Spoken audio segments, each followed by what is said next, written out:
Should we talk about interviews? Let's. Why don't we talk about things that people get wrong? Because that's fun stuff, isn't it? That's what everyone wants to know.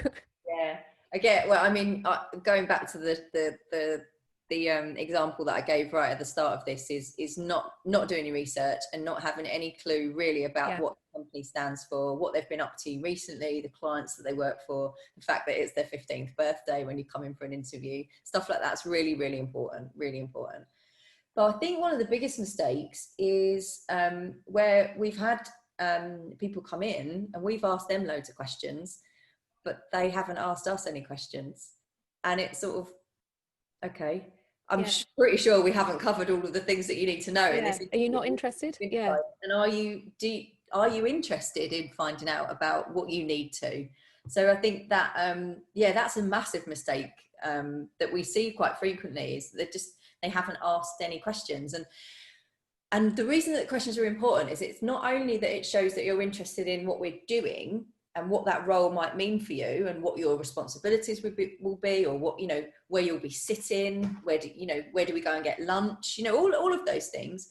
But it shows that you're willing to actually ask. So if you are going to be speaking to clients or team and you maybe don't understand something that's been explained to you, you've got a willingness to ask and say, well, actually, no, I didn't understand that. Can we go through that again? It's you ask.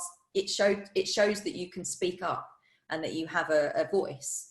And I think, that's one of the biggest mistakes I see. It's just people don't ask. They don't ask us stuff. The sort of question that I tend to think, oh, that's a good question, is when people say things like, well, what's a typical day actually look like? Or who would I, I've looked at the website and I can see who the team is, but in practice, who will I actually be dealing with? That kind of thing. Or will I be getting out and about meeting clients, or will it be mostly in the office? So I think that's what I find interesting, actually. And that's the sort of stuff that I don't tend to volunteer in the interview, because we're still finding out if they're, if they will be joining the company. So things like that, I kind of like it, actually, because it shows that they're already picturing themselves, they see themselves as part of the team. So I find that interesting. I mean, Anna, in her interview, she said at the end, it was so lovely. It was such a lovely moment when she said, well, if I said occasionally, could I work on a project that wasn't actually in my remit, but just to learn about what other people are doing, but do you think that would be possible? I was like, yes. Someone that is so interested in what we do, they want to be part of it, they want to be immersed in the whole thing, and her eyes really lit up, because in her previous place, and I'll tell her this later, but in her previous place, she wasn't allowed to do that. She was very much kind of kept in a box. So whereas I don't want people in boxes, I want everyone to kind of understand what else is going on. So I think it's difficult, because sometimes you genuinely get to the end and you think, oh God, they did answer all my questions.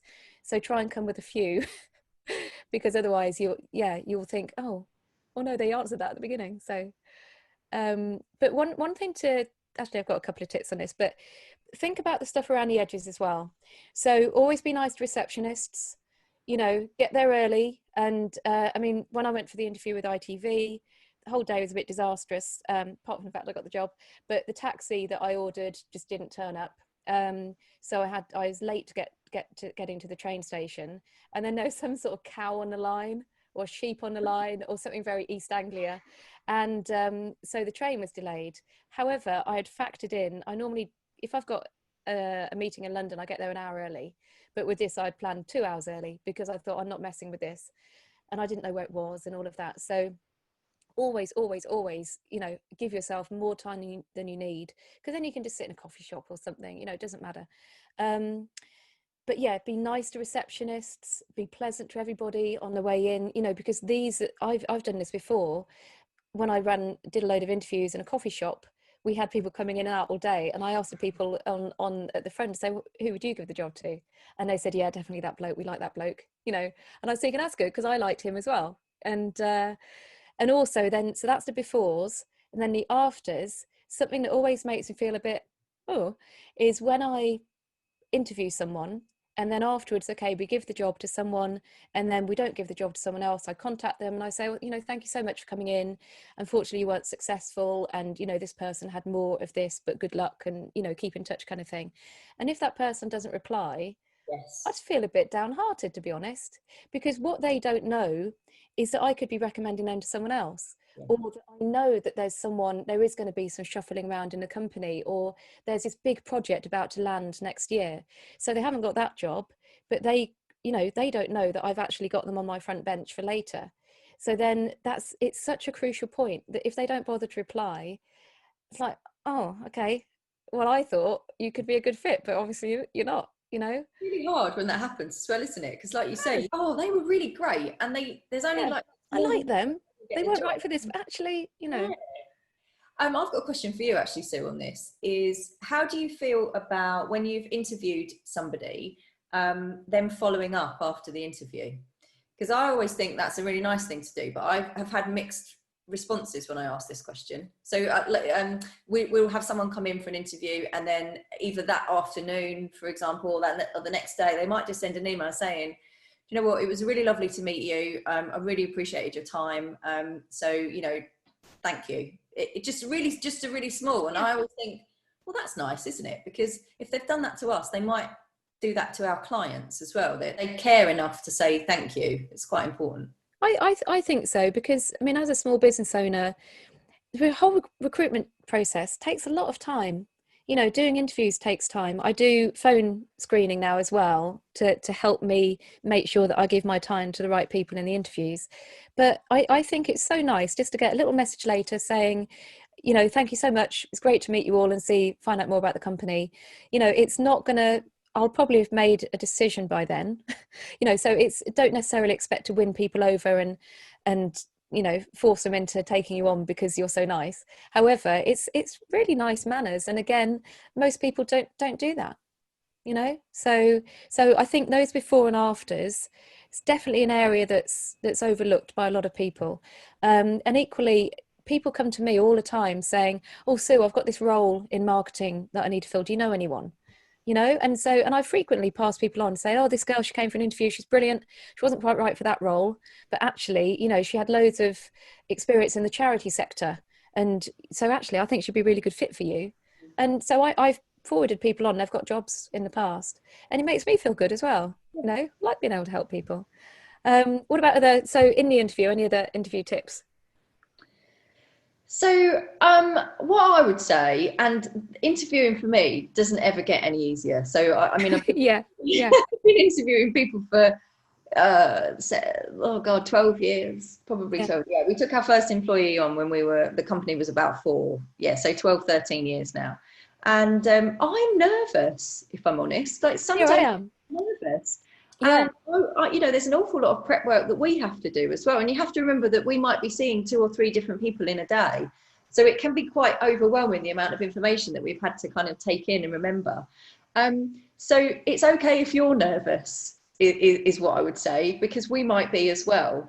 And we'll do everything that we can to put your nerves at ease, but it's okay. So don't feel like if you're super nervous, it's going to go against you, because we can understand that it is a nerve-wracking process sometimes, and that's totally fine.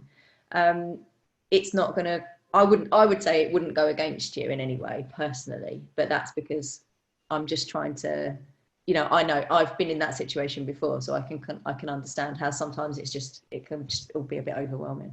I think the nervousness as well does lead people to kind of gabble a bit sometimes. And I've been in, I've run several interviews where I know that the person has gone away afterwards and thought, well, why did I do that? I've had people come out with all sorts of personal stuff that you're thinking, why are you telling me this? And it's just because they're nervous. And they've come out and they've told you things like about an eating disorder or family conflicts and feuds, and you don't need to tell me this. And I know perfectly well, because I'm a human being as well, that this is what you do when you're nervous. You fill the airtime, don't you? You fill the gaps. You just keep talking and talking. So I suppose if you can just be aware of that, just pause a bit, think through the answers, or even say, can I just have a moment to think that through before I answer? That's fine as well. You don't have to respond instantly, but I know that is a temptation because you want to give the best impression. So a tip that someone gave me years ago, and this is very good, this one. So there's all these lists out there, questions you'll be asked in an interview.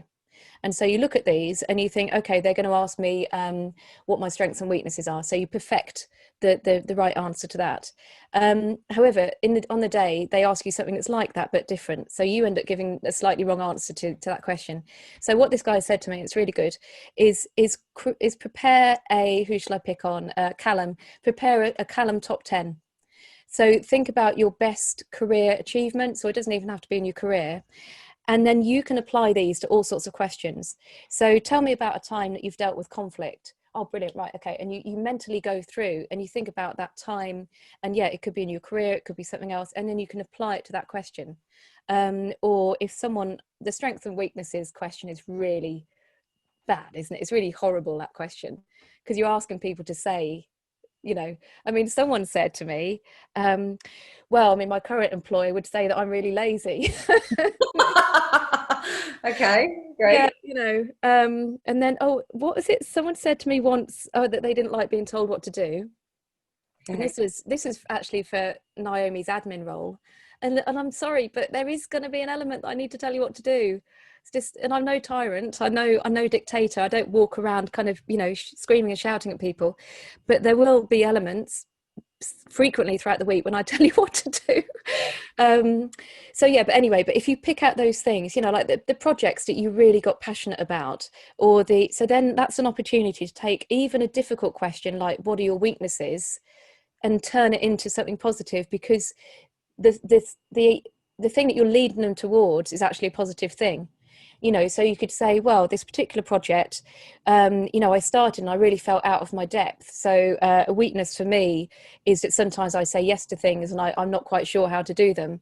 So what I did was go away and I did loads of research and I listened to podcasts and I read some blogs, and then I felt, so that you're leading them to this outcome, which is really good, this brilliant project, and you're not accidentally coming out with all this stuff saying, well, I'm lazy and useless and I never turn up on time. And you talk yourself into, like you're this awful person, and you come away from the interview and you think, why did I say that? But that is an awful question, and everybody asks it, or a variation of it. I tend to, when I've been asked that in the past, and I do tend to still get nervous in things like that. And we have to, essentially we're being interviewed all the time where we have to pitch for work, which is one massive interview. And if I have been asked, what my weaknesses are, I might, because I'm a bit nervous, I might just go, well, actually, I'm a really terrible ironer. And then it gives you, it kind of diffuses the situation, but then it gives you a little bit of time to talk about, well, look, I am a terrible ironer, but actually, one of my weaknesses is this, and then follow the process that Sue's described. So you kind of turn that into a positive, and I don't know, it kind of it just shifts the focus a little bit, so it's not all. I don't know. The thing that I found people. So should we move on to sort of classic mistakes and things? When people have started talking, because not everyone is leaving a job for a positive reason, and full well that sometimes people have just had a really terrible time in their last job, and the boss was a dictator and bullying, and and so people think, oh God, I left this job in awful circumstances. However, I don't need you to dwell on it, because I understand that not everything is always plain sailing, and that sometimes people are leaving a job for not the best of reasons. But I also don't need to know that, this guy was picking on you for ages and then it caused loads of problems, and then you spoke to this other woman and then she was saying that, I have had that before sometimes, where people keep on bringing it up. And the thing is, I accept that it was, you didn't necessarily leave for the best of reasons, but let's move on now. Let's talk about what you can do at Sookio.